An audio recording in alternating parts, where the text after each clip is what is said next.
So good morning friends. So నా పేరు Gangadhar. So ఈరోజు యాక్చువల్గా నేను ఏం చెప్పాలనుకుంటున్నాను అంటే, సేఫ్ షాప్లో చాలామంది డౌన్ లైన్స్కి ఒక డౌట్ ఉంటుందన్నమాట. ఎందుకు నా అప్లైను ఈ ప్యాకేజే తీసుకోమంటాడు, ఎందుకు అప్లైను ఈ ట్రైనింగ్ రమ్మంటాడు, ఎందుకు లిస్ట్ దిమ్మంటాడు, ఎందుకు ఏ స్టెప్ ట్రైనింగ్ చేయమంటాడు, ఎందుకు చెప్పిందే మాటి మాటికి చెప్తుంటాడు, నాకు తెలియదా, నేను చేయలేను, ఇద్దరిని జాయిన్ చేయించేది ఏమన్నా గొప్పనా అని చాలామంది డౌన్ లైన్స్ అనుకుంటున్నారు అనమాట. అలాగే సైన్ అప్ ఎందుకు, అదెందుకు, ఇదెందుకు, రకరకాల డౌట్స్. ఓకే, సో ఫ్రెండ్స్, ఒక చిన్న కథ చెప్తాను. ఈ కథని ఒకసారి అర్థం చేసుకోవడానికి ట్రై చేయండి. ఒక 5 మంది శిష్యులు ఉంటారనమాట. ఒక 5 మంది శిష్యులు ఒక గురువు దగ్గరికి వచ్చి, స్వామి మాకు మోక్షం ప్రసాదించండి, మీరు హిమాలయాలకు వెళ్తున్నారని తెలిసింది, సో మేము కూడా మీతో పాటి కలిసి నడిచి హిమాలయాలకు వచ్చి మోక్షం పొందాలి అనుకుంటున్నాము అని చెప్పారు. అంటే గురువు గారు, ఓకే మీ ఆలోచన బాగుంది నాయన, సో నాతో పాటు రండి, మిమ్మల్ని తీసుకెళ్ళి మీకు మోక్షం వచ్చేలాగా చేస్తాను అని చెప్పాడు. సరే అని చెప్పేసి ఆ 5 మంది శిష్యులు ఆ గురువు గారు హిమాలయాలకి బయలుదేరారు. ఎక్కడి నుంచి? కన్యాకుమారి నుంచి. ఓకే, సో ఉదయం నడకను స్టార్ట్ చేశారు. బాగా స్నానాలు ముగించుకొని దైవ ప్రార్థన చేసి నడక స్టార్ట్ చేశారనమాట. సో గురువు గారు ఒక 11 గంటల సమయంలో అందరికీ వెనక్కి తిరిగి, నాయనలారా మీరు ప్రతి ఒక్కరూ మీ చేయి ఎంతైతే పెద్దగా ఉంటుందో అంత రాయిని తీసుకొని మీ సంచి ఉంటుంది కదా, ఆ సంచిలో వేసుకోండి అని చెప్పాడు అనమాట. సరే అని చెప్పేసి మీ 5 మందిలో 4 దగ్గర దగ్గర వాళ్ళ చేతికి ఎంతైతే రాయి సరిపోతుందో అంత రాయిని తీసుకొని వాళ్ళ జోలిలో వేసుకున్నారు. బట్ 5వ శిష్యుడు ఉంటాడు కదా, వీడు మహామేధావి అనమాట. అంతలా రాయి ఎవరు మోస్తారులే అని చెప్పేసి ఒక చిన్న గులికి రాయి ఏదైనా రాయే కదా అని చెప్పి ఒక చిన్న రాయిని తీసుకొని తన సంచిలో వేసుకొని ప్రయాణం సాగిస్తారు. కరెక్ట్ మధ్యాహ్నము 1 గంట అవుతుంది. గురువుగారు, నాయనలారా ఉదయం నుంచి మనం ఇంతవరకు ప్రయాణం చేసి అలసిపోయారు, మీరంతా చేతులు కడుక్కొని మన అరిటాకు తీసుకొని రాపోండి అని చెప్పి పంపిస్తారనమాట. అడవిలో కాబట్టి అరిటాకులు అక్కడక్కడ దొరికిపోతాయి, అందరూ అరిటాకు పరుస్తారు. స్వామి మాకు ఒక డౌట్ స్వామి, మేమేం తెచ్చుకోలేదు కదా తినడానికి అని అడుగుతారనమాట. నాయనలారా మీరు చెప్పాను కదా ఇంత రాయి తీసుకోమని చెప్పి, ఆ లావురాయి ఉంది కదా దాన్ని అరిటాకులో పెట్టండి అంటాడు. సర్లేనే ఆ 4 లావురాయి అరిటాకులో పెడతారు. ఆ 5వ మిత్రుడు ఉంటాడు కదా శిష్యుడు, తన చిన్న గులికి రాయిని పెడతాడు. ఓమని ఆ నీళ్లు చింకరిస్తాడనమాట. ఆ రాయి ఎంతైతే ఉందో అంతలో అన్నము, పప్పు, సాంబారు ఇలా రకరకాల వంటలు తయారైపోతాయి. బట్ 5వ శిష్యుడు ఇంత రాయి తెచ్చుకుంటాడు కాబట్టి దాంట్లో ఇంత అన్నము, ఇంత సాంబారు, ఇంత చట్నీ వస్తుంది. సో గురువు గారు ఏమంటారంటే, కర్మదగ్గ ఫలితం తీసుకోండి నాయనలారా అంటారు. అన్న తర్వాత 5 మంది భోజనం చేస్తారు. 4 కడుపు నిండా నిండుతుందనమాట. 5వ శిష్యుడికి కడుపు నిండదు, బట్ వేరే చాయిస్ కూడా లేదు. సో మళ్ళీ నడక స్టార్ట్ చేస్తారు. నడక స్టార్ట్ చేసి వెళ్తూ వెళ్తూ వెళ్తూ సాయంత్రం 5 గంటల వరకు నడక కంటిన్యూ చేస్తుంటారు. అప్పుడు మళ్ళీ గురువుగారు నడకను స్టాప్ చేసి వెనక్కి తిరిగి, శిష్యులారా మీరు ప్రతి ఒక్కరూ రాయి తీసుకోండి, చిన్న రాయి ఎంతైతే చిన్నగా ఉంటుందో అంత చిన్న గులిక రాయి తీసుకోండి అని చెప్తాడు. సరేలే అని చెప్పేసి ఆ 4 గురువుగారు ఎంతైతే చెప్పారో అంత రాయిని తీసుకొని వాళ్ళ జోలిలో వేసుకుంటారు.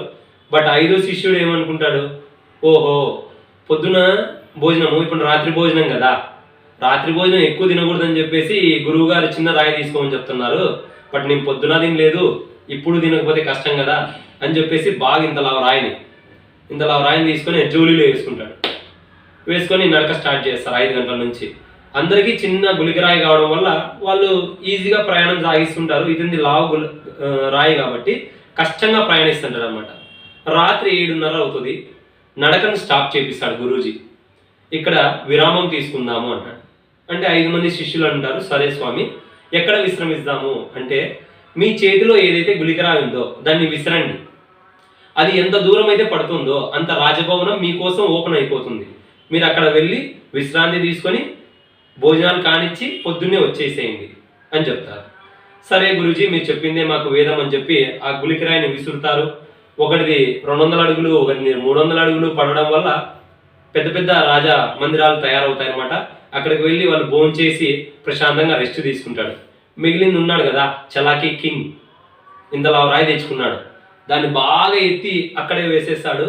అక్కడ అంత గుడిసె తయారవుతుంది, దాంట్లో అంత అన్నం ఉంటుంది. వెళ్ళి అది రొంత తినేసి ఆ గుడిసెలో ఇరుక్కొని పడుకుంటాడు అనమాట. మార్నింగ్ అయిపోతుంది.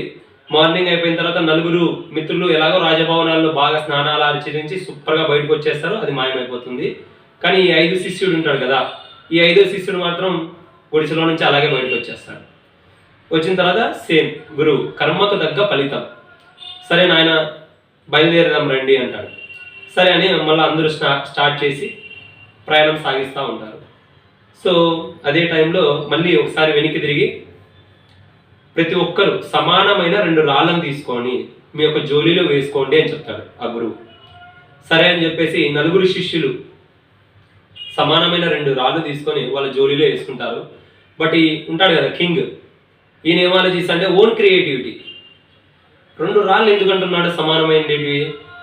ఒకవేళ భోజనానికి కావచ్చు లేదా విసరడానికి కావచ్చు. ఓ పని చేద్దాం, భోజనానికి ఒక లావు రాయి పెట్టుకుందాం, విసరడానికి ఒక చిన్న రాయి పెట్టుకుందాం అని చెప్పేసి ఒక రాయిని వేసుకుంటాడు జోలిలో, ఒక చిన్న రాయిని కూడా వేసుకుంటాడు. వేసుకొని ప్రయాణం సాగించడం జరిగిస్తాడు. కొంచెం ముందుకు వెళ్ళిన తర్వాత ఆ అడవంతా ముళ్ళులు ఉంటాయి.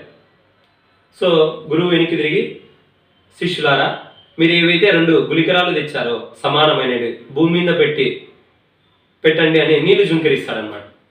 సో సమానమైన రాళ్ళు సమానమైన చెప్పులుగా తయారైపోతాయి వాళ్ళ కాళ్ళకు తగ్గట్టుగా. బట్ ఇతను ఒక లావు రాయి తెచ్చుకున్నాడు, సో పెద్ద చెప్పు. ఒక చిన్న రాయి తెచ్చుకున్నాడు, సో చిన్న చెప్పు.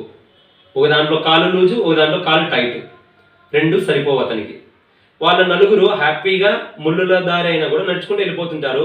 ఇతనికి కాళ్ళు చెప్పులు లేకపోవడం వల్ల కాళ్ళకు రక్తం వచ్చేలాగా వెళ్ళిపోతాడు అనమాట. అదంతా దాటిన తర్వాత గురువు ఒకటే మాట అంటాడు, కర్మకు తగ్గ ఫలితం. సో ఫ్రెండ్స్, ఈ కథలో మీకు ఏమర్థమైందో నాకైతే అర్థమై ఉంటుంది. చాలామందికి ఈ కథ ఒక మార్గదర్శకం అనమాట. మన అప్లైన్లు ఎవరైతే సక్సెస్ఫుల్ అప్లైన్ అండి, అంటే ఏదో మిమ్మల్ని 2 మాటలు చెప్పి డీడీ తీసుకొని క్లోజ్ చేయించే వ్యక్తి కాదండి. మీకోసం గ్రౌండ్ లెవెల్లో వచ్చి కష్టపడుతుంటాడే, అతను చెప్పే ప్రతి విషయము మీకు ఉపయోగపడాలనే. బట్ ఏమంటే ఏ ఏజ్కి తగ్గట్టుగా అది తెలియజేస్తాం మామూలుగా మనం చిన్నపిల్లలకి. అలాగే మన అప్లైన్ కూడా మన లెవెల్కి తగ్గట్టుగా విషయాలు తెలియజేస్తూ ఉంటాడు. చాలామంది ఏమనుకుంటారంటే ఈరోజే జాయిన్ అయిపోయినప్పుడు మొత్తం కంపెనీ గురించి తెలుసుకోవాలి అనుకుంటుంటారు. అది సాధ్యం కాదండి. మీ లెవెల్కి తగ్గట్టుగా షేప్ షాప్లో ప్రతి విషయం మీకు అర్థమవుతుంది. మీరు జర్నీ స్టార్ట్ చేసి వెళ్తూ ఉండండి. అండ్ ఎవరిని నమ్మాలి? ముఖ్యంగా యాక్టివ్ సక్సెస్ఫుల్ అప్లైన్ని. యాక్టివ్ సక్సెస్ఫుల్ అప్లైన్ ఏది చెప్పినా మీ మంచి కోసమే. అదొక్కటి నమ్మి మీరు ముందుకు కూడా వెళితే ఏదైతే నలుగురు శిష్యులు ఆనందంగా వెళ్ళారో అలా మీరు కూడా వెళ్తారు. లేదు ప్రతి దాన్ని నేను విశదీకరిస్తాను, పరిశోధిస్తాను, నా ఓన్ క్రియేటివిటీని కలుపుతానంటే చేయొచ్చు, బట్ కష్టం అయిపోతుంది. సో ఇప్పటి నుంచి మీరు మీ యొక్క అప్లైన్ ఏది చెప్పినా మీరు ఆలోచించండి. మీ అప్లైన్ మీకు ఏది చెప్పినా మీ మంచి కోసమే కదా. ఎందుకంటే షేప్ షాప్లో డౌన్లైన్కి మంచి జరిగితేనే అప్లైన్కి మంచి జరుగుతుంది. ఓకేనా friends? Thank you so much friends ఈ ఛానల్ చూసినందుకు. అండ్ ముఖ్యంగా నేను చెప్పాల్సింది ఏంటంటే, నాకు ఈ యూట్యూబ్లో డబ్బు సంపాదించడానికి నేను ఈ ఛానల్ పెట్టలేదండి. నాకు ఏదైనా మంచిగా అనిపిస్తే షేర్ చేయడానికి మాత్రమే ఈ ఛానల్ని పెట్టాను.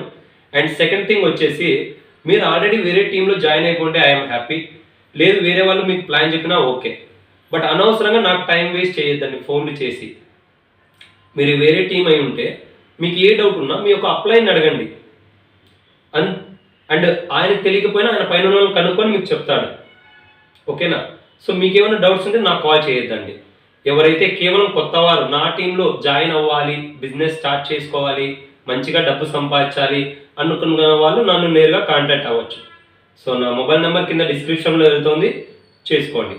Thank you so much. And వచ్చేసి చాలా బిజినెస్లు ఉన్నాయి, అంటే మెడికల్ స్టోర్ వాళ్ళు కూడా ఈ ఎస్ఎస్పి ఎంఆర్పిలో కూడా లాభాలు తీసుకోవచ్చు అనమాట. షేప్ షాప్లో చాలా ప్రోడక్ట్లు ఉన్నాయి.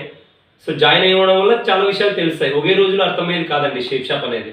షేప్ షాప్ అంటే ఒక సముద్రం. చాలా మంచి కంపెనీ, 20 years ఎక్స్పీరియన్స్ కంపెనీ అనమాట. జెన్యున్గా వర్క్ చేసుకోండి, మంచి ఆదాయం పొందండి. ఓకే, ఇంత ఓపిక్గా నా ఛానల్ని చూసినందుకు thank you so much friends.